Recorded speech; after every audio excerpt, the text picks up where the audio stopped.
తోడు నీడగా ఉన్నటువంటి అమ్మ శోభమ్మని దర్శించుకున్నాను నేను.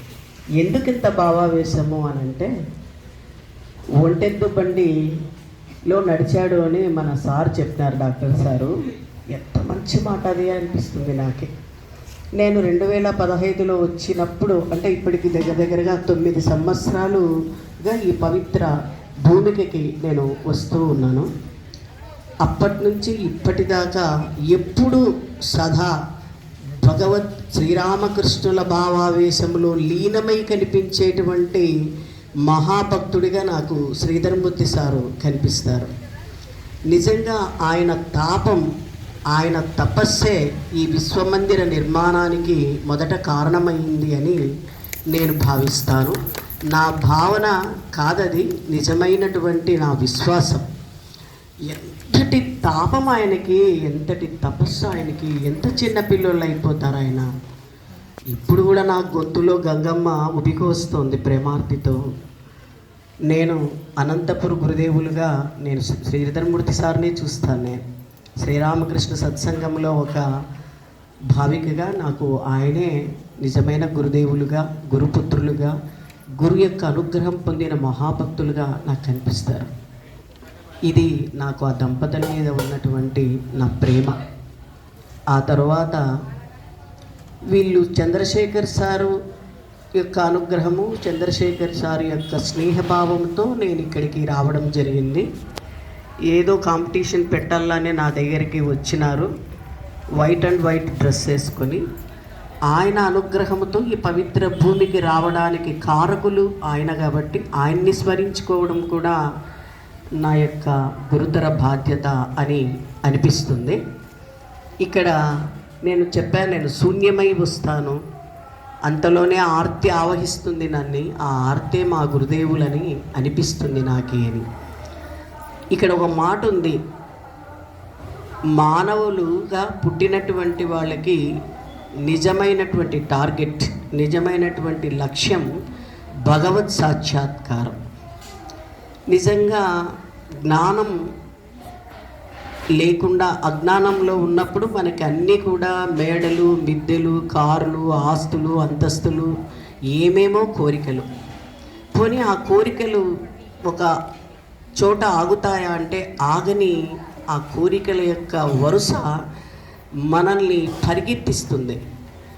ఈ పరిగెత్తేది ఏది అంటే మనస్సు. మనస్సుతో పాటు దానికి రూపం లేదు కాబట్టి శరీరం పరిగెత్తుతుంది. పరిగెత్తి పరిగెత్తి శ్రమించి అలసిపోతుంది. అలసిపోయినప్పుడు అందేవి అందుతాయి, అందకుండా అవన్నీ జారుకుంటాయి. పోనీ అందినవి ఆనందం ఇస్తాయా అంటే ఏమీ ఇవ్వవు. నేనైతే నా సంసార జీవితంలో అది కొనుక్కోవాలా, ఇది కొనుక్కోవాలా అనుకుంటాను. సోఫా కొనుక్కోవాలనుకుంటాను, సోఫా మీద కూర్చొని ఒక వారం తృప్తి పడిన తర్వాత అదేంటో అయిపోతుంది. ఇట్లా ఒక్కొక్క కోరిక తీరే కొద్ది పెరుగుతున్న వాటి పట్ల నేను దృష్టి పెట్టాను మా గురుదేవుల అనుగ్రహంతో. అంతా ఉత్తదే అనిపించింది. మరి నిండుదేంటి స్వామి అని అడిగాను నేను. నేనే అన్నారు.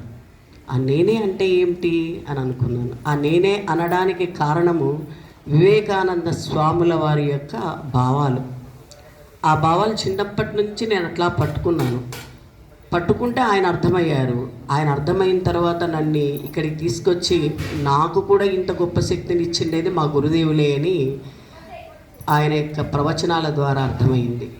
ఆయన్ని పట్టుకున్న తర్వాత నాకింత గురుభక్తి ఇంత మహిమాన్వితమైనటువంటి శక్తి రావడానికి 16 మంది నా యొక్క శిష్యులకు నేను గొప్ప ఆధ్యాత్మిక శక్తిని ప్రసారం చేయడానికి అమ్మవారు అని ఆయన ఉపదేశించారు. అమ్మవారు అంటే అంతటా నిండి ఉన్నటువంటి మహిమాన్వితమైన, కొలతలు లేని, ఆది మధ్య అంతములు లేనటువంటి మహాశక్తి, పరాశక్తి అని అర్థమైంది. అమ్మ నువ్వు అంత పెద్దదానివైతే నేను ఎట్లా చూడాలా అని ఆ అమ్మని అడిగాను నేను. అంత ఆది మధ్యాంతరహిత సమన్వితంగా, శక్తి సమన్వితగా, అంతటా లీలా విలాసంతో ఉన్నటువంటి నువ్వు నాకు అర్థం కావాలంటే ఏం చేయాలమ్మా అన్నాను. అందరిలో ఉండేది నేనే కదా, అందరినీ ప్రేమించు, నేను నీకు అర్థమవుతాను అని చెప్పింది. అందరిలో ఆమె ఉంది. ఆమె ఎన్ని రూపాలుగా ఉందో, ఎంత అందంగా ఉందో, ఎంత ముద్దుగా ఉందో, ఎంత శక్తిగా ఉందో, ఎంత ప్రతిభావంతంగా ఉందో అని ఇప్పుడే నేను అమ్మని అడిగితే మీ అందరూ కనిపిస్తున్నారు నాకు. అందుకనే నేను ఈ మధ్యకాలంలో ఈశ్వరుని దర్శించాలనుకుంటే మా ప్రవీణ్ లాంటి వాళ్ళని దర్శిస్తాను, అమ్మని దర్శించాలనుకుంటే మీలాంటి వాళ్ళని దర్శిస్తాను. అయిపోయింది. నా తాప మాటికి చల్లారిపోతుంది. అమ్మ లీల నాకు అర్థమైపోతుంది. చిన్న నవ్వులు నవ్వి నాకు గొప్ప ఆశీర్వాదాలు ఇస్తున్నట్టుగా నేను భావన చేస్తాను. మా సార్ అన్నట్టుగా, మా శశి సార్, డాక్టర్ సార్ అన్నట్టుగా నేను విడతలుగా ఇస్తాను అని. అసలు మీరే ఒక గొప్ప కానుక ఈ యొక్క ఆశ్రమానికి సార్. మీరు విడతలుగా ఇచ్చినా, ఎట్లిచ్చినా అమ్మ బిడ్డలు మీరు మిమ్మల్ని ఎంత బాగా తన ఒడిలోకి తీసుకుంది, మీ చేత ఆమె చేయించుకుంటుంది. మీరెంత గొప్ప పుణ్యాత్ములు అని నాకు అనిపిస్తుంది. ఒక మాట ఇక్కడ ఉంది, ఆధ్యాత్మిక సాధనలు చేసేటప్పుడు లభించే శక్తులను అత్యంత ఏహ్యభావంతో త్యజించాలని అక్కడ ఉంది. మనం కళ్ళు మూసుకొని సాధన చేస్తూ ఉండేది దేనికోసము? భగవంతుని కోసం. వెంటనే మనకి ఏదో ఒక కోరిక వస్తుంది. ఈ కోరిక ఆధ్యాత్మిక సాధన చేస్తే నిజంగా మహత్తు వస్తుంది. ఆ మహత్తుకి ఏదో నువ్వు కోరుకుంటే కోరిక తీరుస్తుంది అమ్మ, కానీ కోరికల్ని త్యజించాలంటుందన్నమాట. ఎందుకంటే అమ్మ అద్భుతంగా నీకు అంతటా కనిపిస్తే కోరికలన్నీ రెక్కలు కట్టుకొని నీ నుంచి పక్కకి వెళ్ళిపోతాయి, నిన్ను డిస్టర్బ్ చేయకుండా.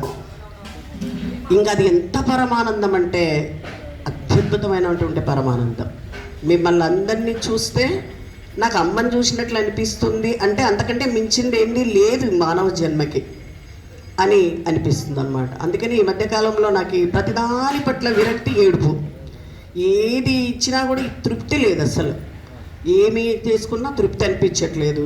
పెద్ద వైరాగ్యమైన భావన. ఇది గుండెంతా బరువుగా అనిపిస్తుంది. ఇప్పుడు అనిపించింది నాకు, ఏ మహత్తు అంటే పిచ్చి పిచ్చి మహత్తులన్నీ ఏవి వద్దు. మనకి కావాల్సింది అమ్మ మహత్తు మాత్రమే. అందరినీ ప్రేమించగలిగేటువంటి మహత్తు, అందరినీ ఆదరించగలిగేటువంటి మహత్తు, ఈ శరీరంతో చేయగలిగినటువంటి సేవా మహత్తు, అందరినీ ఆరాధించే మహత్తు, అందరినీ ప్రేమించగలిగే మహత్తు, నిజమైన మహత్తు, అమ్మను చేరుకోగలిగినటువంటి మహత్తు, ఈ రెండు చేతులతో అమ్మ పాదాలను స్పృశించగలిగినటువంటి మహత్తు.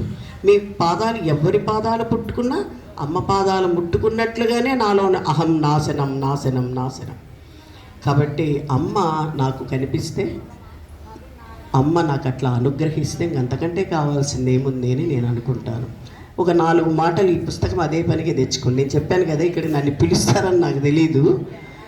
ఎందుకైనా మంచిదని జయపాల్ రెడ్డి సార్తో కూర్చున్నప్పుడు ఈ పుస్తకం ఏదో భలే ఉంది అని ఇక్కడ ఉండేటువంటి వాళ్ళు నన్ను ఆవహించినారేమో, ఏంటో అని చెప్పి తెరిచి చూస్తే అంతలోనే నాకు ఈ పుస్తకం ముట్టుకున్న వెంటనే చిరంజీవి ప్రవీణ్ వచ్చేసి అమ్మ రావాల్సిన వారు రాలేదు అన్నప్పుడు, ఓహో అందుకే ఈ పుస్తకం చూడాలనిపించిందేమో, 4 మాటలు మా అమ్మలకి చెప్పుకోవాలనిపించిందేమో అనిపించింది.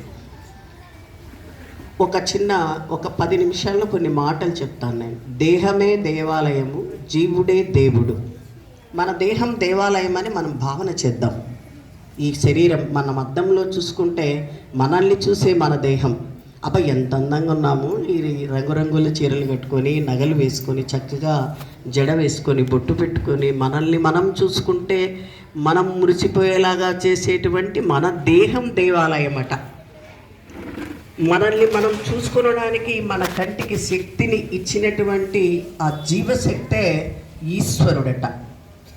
మనము ఒక చక్కటి దేవాలయం లాంటి దేహముతోనూ లోపల నిత్యము అలరారుతూ ఉన్నటువంటి జీవశక్తి అనే ఈశ్వరునితోనూ ఉన్నాము అనేది సత్యం. కాబట్టి మనమేమి ఇక్కడ అల్పులం కాదు. మహిమాన్వితమైనటువంటి మానవ జన్మ పొందడానికి కారణమైన పుణ్యాత్ములమని మనం గ్రహిద్దాం. చైతన్యమే గల దేహము దేవాలయము, అందులో నిక్షిప్తమైనటువంటి జీవుడే ఈశ్వరుడు.